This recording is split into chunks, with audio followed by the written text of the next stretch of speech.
Dear children, today I will be discuss the revolt related chapter. First, vision of the different social groups, main causes related failure of the revolt and effect of the revolt. So first of all, I will be discuss the vision of different social groups. All the rebels of the 1857 uprising came from different social groups. They were queens, kings, nawabs, talukdars, jamindars, peasants, sepoy, and other ordinary people. Therefore, their methods may have been different, but the goal of all was the same, that is, the freedom from the British rule. It is evident from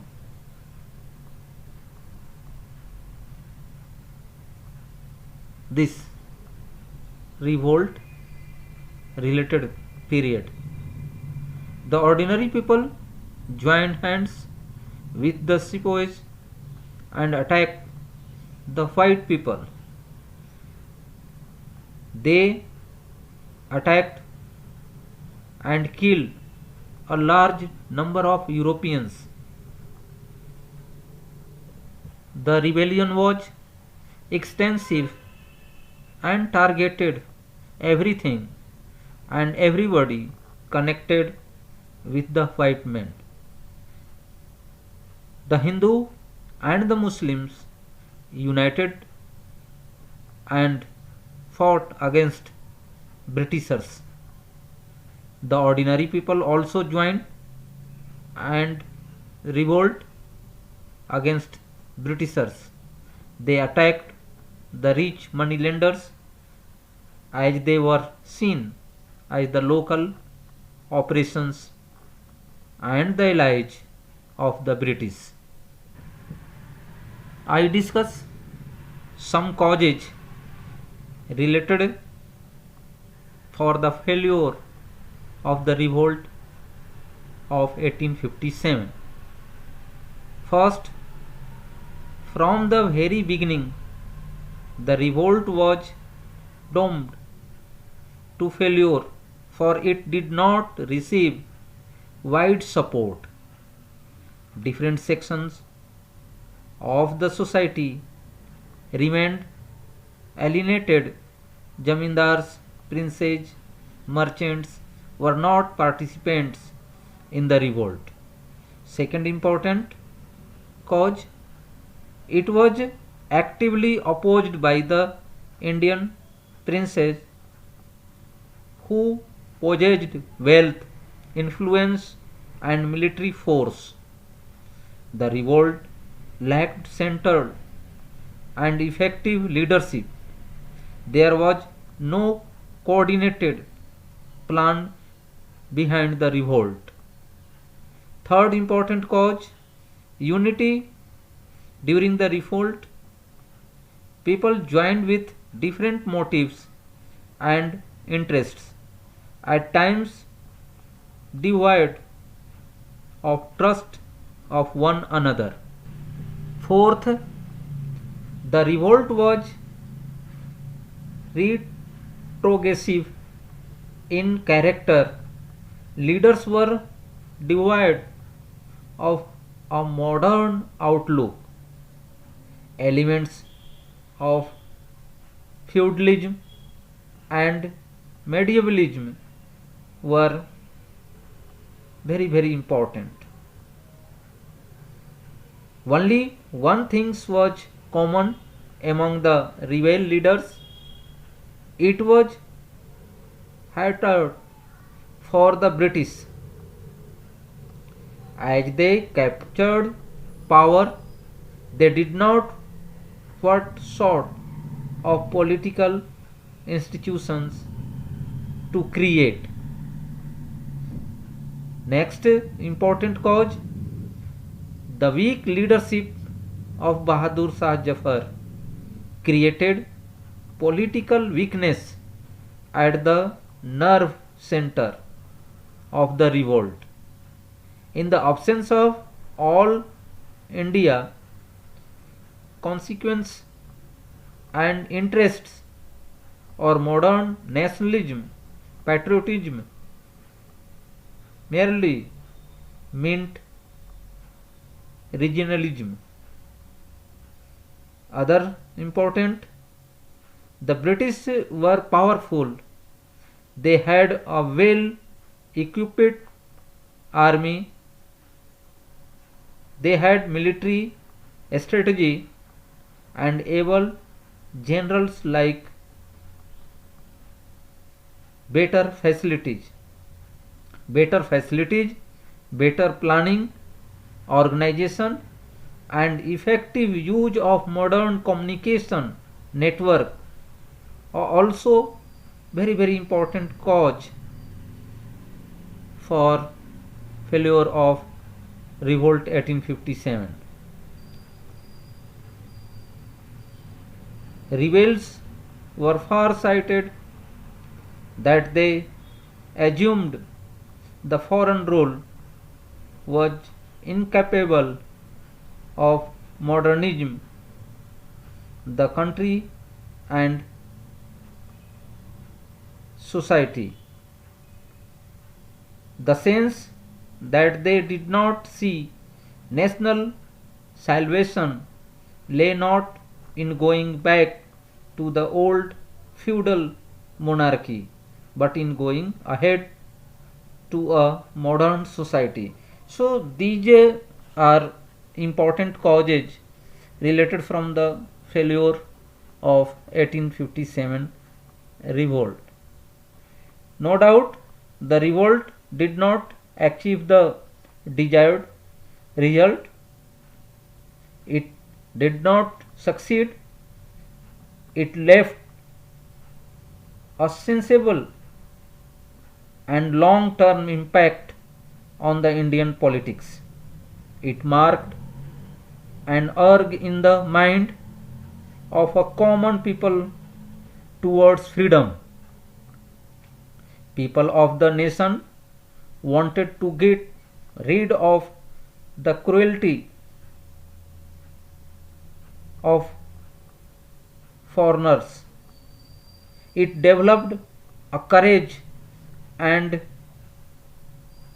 the fear of the British from the hearts and minds of India vanished.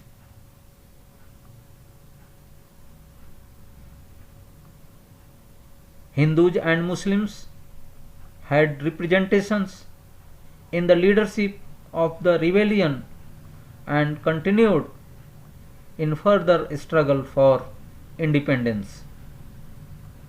A senior British officials admitted that they had not been able to divide the Hindu and the Muslim this time. Some important effect of the revolt, the British Parliament passed a new act in 1858 and transferred the powers of the East India Company to the British Crown. Means after revolt, the end of the East India Company and India ruled under British Crown after 1857. A member of the British Cabinet was appointed Secretary of the State for India and made responsible for all matters related to the governance of India. The Governor General of India was given the title of Viceroy, that is, a personal representative of the Crown. All ruling chiefs of the country were assured that their territory would never be annexed in future. they were allowed to pass off their kingdoms to their adoption of sons. Proportion of Indian soldiers in the army would be reduced and the number of European soldiers would be increased. इसका अर्थ ये हुआ कि 1857 की क्रांति के बाद काफ़ी प्रशासनिक परिवर्तन हुए। सबसे पहला परिवर्तन तो हुआ कि ईस्ट इंडिया कंपनी के शासन का अंत कर भारत का शासन ब्रिटिश साम्राज्य के अंतर्गत, ब्रिटिश राजा रानी के अंतर्गत शासित होने लगा। जो गोद लेने की प्रथा का निषेध किया गया था उसको फिर से बहाल किया गया और इसी तरह से जो भारतीय सैनिकों की संख्या थी उसको कम की गई और यूरोपीय सैनिकों की संख्या बढ़ाई गई ताकि आने वाले समय में 1857 जैसे विद्रोह पुनः उपस्थित न हो। The British decided to respect द customary religious and social practices of the people in India। पहले भारतीय परंपराओं, रीति रिवाजों की ईसाई मिशनरियों के द्वारा, ब्रिटिश और यूरोपियंस के द्वारा हंसी मजाक का पात्र बनाया जाता था। अब उसमें परिवर्तन आया और उन्होंने डिसाइड किया कि जो कस्टमरी रिलीजियस और सोशल प्रैक्टिसेज हैं उसमें किसी भी तरह का कोई इंटरफेयर नहीं करेंगे। Policies were made to protect landlord and zamindars to give them security of right over their land. पहले जमींदारों और भूस्वामियों के भूमि पर मालिकाना हक का, स्वामित्व का कोई इस तरह से प्रावधान नहीं था सुरक्षा का, लेकिन अब नई नीतियों के माध्यम से उनकी भूमि सुरक्षा से संबंधित नियम कानून को बहाल कर सुरक्षा प्रदान की गई।